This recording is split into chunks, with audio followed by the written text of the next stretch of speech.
Hi friends, எப்போதும் 12 மணிக்கு எந்திரிச்சு சீக்கிரம் ரெடி ஆவேன். ஆனா இன்னைக்கு 10:30 எந்திரிச்சு வேஸ்ட் தான். லேட்டா தான் ரெடி ஆனேன். அப்புறம் நம்ம ஊசி ரேப்பிடோ அண்ணன் வண்டியில ஏறி ஆபீஸ் வந்து சேர்ந்துட்டேன் ஃப்ரெண்ட்ஸ்.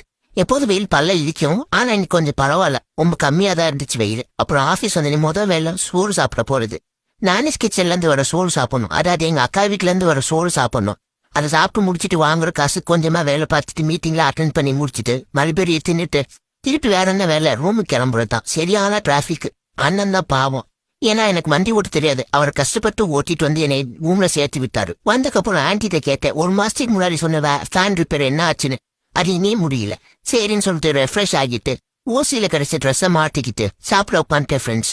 சிந்து பாத்து மரப்பது தீபம் பாத்துக்கிட்டு இருந்தேன். இது யாருக்கெல்லாம் ஞாபகம் இருக்கு சொல்லிட்டு போங்க. அதுக்கப்புறம் ஆபீஸ் ஒர்க்கை பார்க்க ஸ்டார்ட் பண்ண திருப்பி.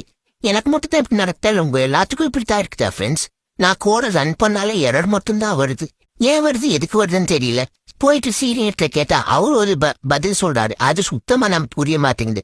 சரின்னு சொல்லிட்டு நம்மளா ஒரு சொல்யூஷன் கண்டுபிடிச்சு அதை சால்வ் பண்ணிட்டு மறுபடியும் தின்னுட்டு நாளைக்கு அந்த லிஸ்ட் எழுதிட்டு கவுந்துட்டேன். வாழ்க்கையில உருப்பிடுவோம்.